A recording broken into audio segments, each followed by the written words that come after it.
Oi, gente, tudo bom com vocês? A Danda já tava com saudade, hein? Coisinhos aí. Hoje nós vamos falar sobre a língua italiana. Eu não sei falar, mas eu acho bem lindo quem sabe falar. A Danda é bem enrolada para falar algumas línguas, né? Vocês sabiam que os romanos são os antepassados dos italianos, e que os romanos falavam em latim? Mais difícil ainda, né? Mas as duas línguas, italiano e latim, são bastante diferentes, né? Como essa evolução da língua italiana aconteceu, então? Vamos aprender mais um pouquinho? Nossa história da língua italiana começa em 800 a.C.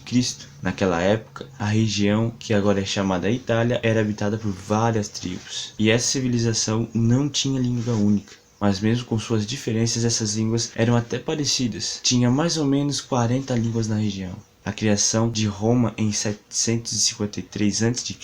mudou a situação do futuro território italiano. Depois de muitas guerras e conquistas de terra, se deu uma Itália unida e romanizada. Em 200 a.C., o Império Romano era toda a Europa Ocidental. Assim, o latim foi para muitos países que foram conquistados pelos romanos, menos aqueles que eram muito longe do centro do império. Os romanos também espalhou a sua cultura e religião, que era o cristianismo. As duas línguas mais faladas no império eram o latim e o grego, e todas as outras foram deixadas de lado. E os líderes romanos queriam fazer com que o latim fosse a única língua falada na região, e eles barraram o uso do grego, punindo quem falasse em grego.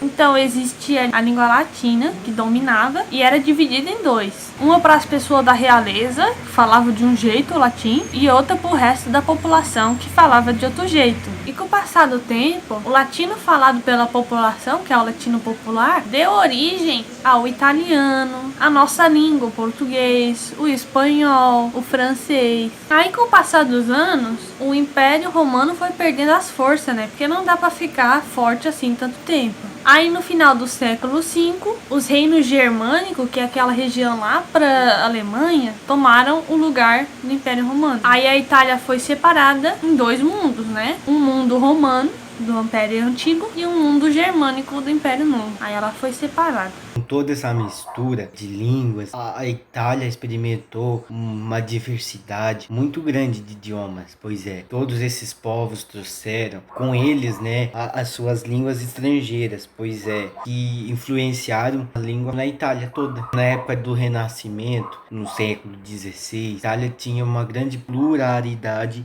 de artes, né, de culturas e das ciências. Os grandes escritores na época começaram a escrever em florentino, que era uma língua falada em Florença. E dentre eles tinha o famoso Dante Alighieri, a obra-prima, né, da Divina Comédia de Dante, que espalhou o florentino na Itália toda. Então, galerinha do projeto, o Dante era um poeta, um escritor. Vocês conhecem algum poema? Vocês sabem me dizer algum poema? Gravem pra mim vocês falando este poema e mandem na Portáveis. Eu estarei esperando vocês, vice? Até mais!